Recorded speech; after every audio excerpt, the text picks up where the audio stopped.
There's one feature that SP-404 users have been begging Roland to implement for years now, and that is sidechain or sidechain compression. And that's because it's a staple effect in lots of different hip hop and electronic music, especially in a genre like house where you want that big 4-on-the-floor kick where each kick sucks the volume out of everything else. It's almost kind of impossible to make a good house track without some sidechain compression going on. So of course, over the years, people have come up with different workarounds to try to implement sidechain, and I've tried a number of them, including the more complex ones using the sound generator, but I haven't found any of them to be particularly easy and effective. So I spent a little time trying to figure out a method that uses envelopes and works for most of the type of music that I want to create, which is either electronic or hip hop, and I think I came up with a pretty good method that's pretty simple and easy. And when you combine this with either the compression effect or the vinyl simulators or the cassette simulator, you get a pretty convincing sidechain sound that I think works pretty well. So let's hop over to the 404 and I'll put together a quick little house beat that shows off how to do this sidechain pretty easily. So I went ahead and loaded up some samples to demonstrate. I've got a nice house kick here. I have a electronic snare. I've got a hi-hat pattern. And then the sample that I want to sidechain is this piano loop right here. And I have this perfectly trimmed to 2 bars, so that'll be easy to get the sidechain going on. And then after that, I want to show you how I can create a bass pattern and sidechain that. So I have this bass note set up here. But let's start with the easier thing to sidechain, which will be this piano pattern right here. So because I know this is exactly 2 bars, I'm going to go ahead and hit Shift Start End, which is the chop menu. And then from here, I'm going to push the encoder to get into this menu. And I want to auto mark it. I want to cut it into 8 individual slices because I know it's 2 bars.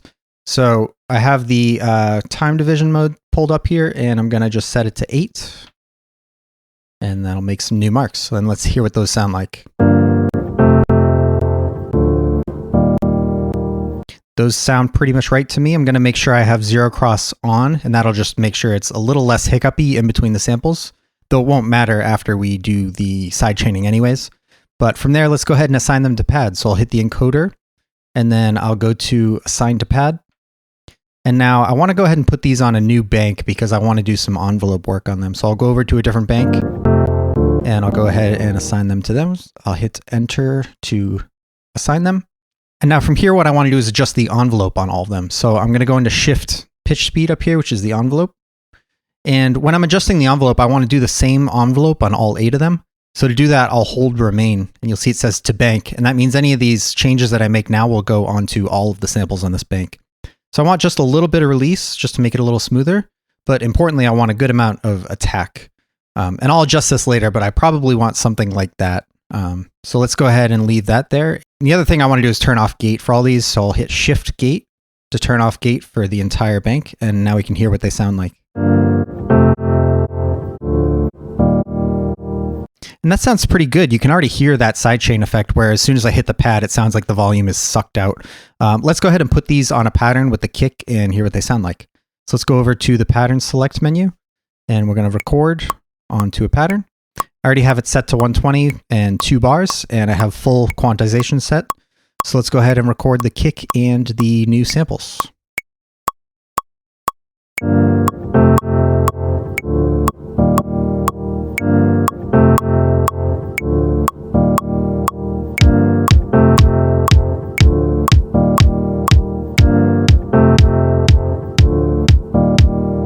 And with just that, I've got a really nice sidechain feel going where it sounds like the kick is sucking the volume out of the piano sample.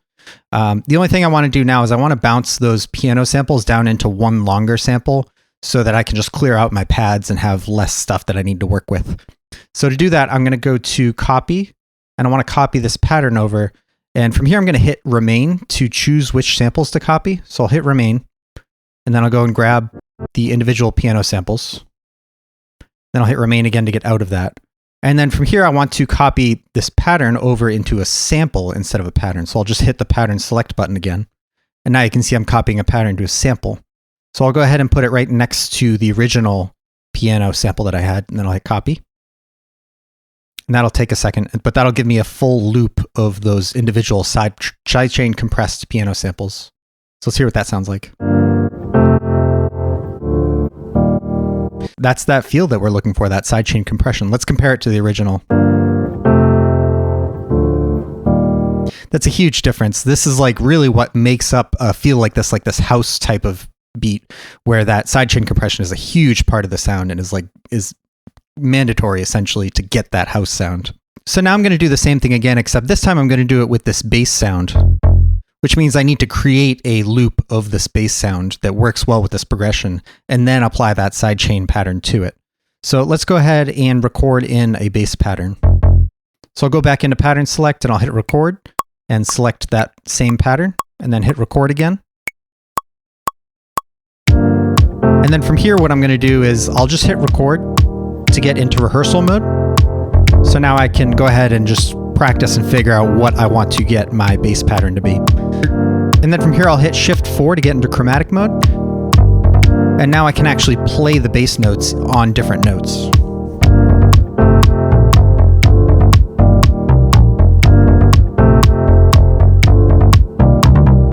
And now that I know what I want to play, I'll just hit record again, which will put me into record mode, and now I can just play.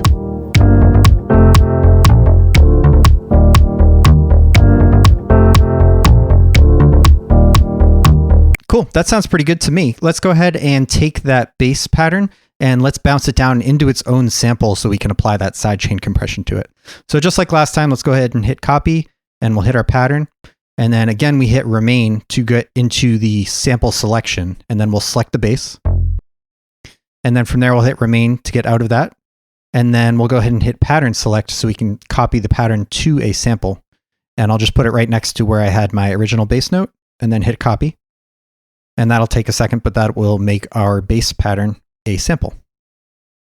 And let's hear what it sounds like. Nice, that sounds good. The only thing to be aware of with this method is sometimes the 404 will leave a little bit of space at the end of the sample. So let's go ahead and go into the start end and take a look. And you can see that little chunk at the end after the end of the sample where it's just a little bit of silence. We want to go ahead and truncate that out to make sure it's a perfect loop. So I'll hit the encoder to get into the menu and then hit truncate. And you can see it cut off that little end there. So if I went ahead and hit loop on this and played it, it should loop around perfectly. And that's important because we're going to chop it into 8 individual slices now to apply the sidechain effect, and we want to make sure it's a perfect loop. So I'll go ahead and turn off loop, and then I'll go to chop under the start end there. And let's go ahead and auto mark it again. And we're already set to 8 slices, so let's go ahead and do that. And let's hear what those sound like. Cool, those sound good. Let's make sure we have zero cross turned on with the resample button. And then let's go ahead and assign those to pads. And again, I want to pick a new bank so I can apply the envelope as I feel like it's needed on these bass samples. So I'll go ahead and hit enter to chop. And then from here, I'll go into envelope. And I'm going to hold remain to make sure that this envelope applies to all the samples, just like last time. And I'll do a little bit of release. And I'll do about the same amount of attack. I think it's about that. Then I'll hit Shift Gate to make sure that gate is off for all of them, and let's hear what they sound like. Yeah, that sounds right to me. So let's go ahead and put those onto a pattern now. Let's put them on the same pattern. So hit record, hit the same pattern, and then let's go ahead and record those in.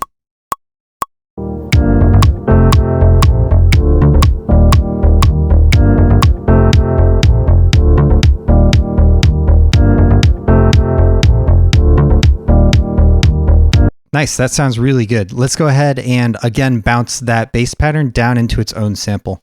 So let's go ahead and hit copy, and we'll do the pattern, and then hit remain to pick which bass samples to select. And then we're going to go over select the side-chained ones. Hit remain to get out of that, and then instead of copying pattern to pattern, again we just hit the pattern button to copy a pattern to a sample, and then we'll pick which sample to copy to. And then we should be able to hear that we've got our full sidechain compressed bass pattern and then the sidechain compressed one. So let's hear what the original one sounded like. And then with the sidechain compression. Perfect. So you can see it wasn't too difficult to do a little bit of chopping and arranging to get these sidechain compressed patterns. You could also do lots of other different things. You could do just on a backbeat. You could do it more frequently on eighth notes, or you could get really creative with this method, but you could see how it's pretty quick and easy to get some of that sidechain compression type feel going. And of course, it's not the same as doing it in a DAW, but it's pretty close, and it really works for a lot of different situations, I think. So hopefully you got something out of this. If you enjoyed the video, please consider liking and subscribing. It would really help me out a lot. And I'll catch you next time. Later.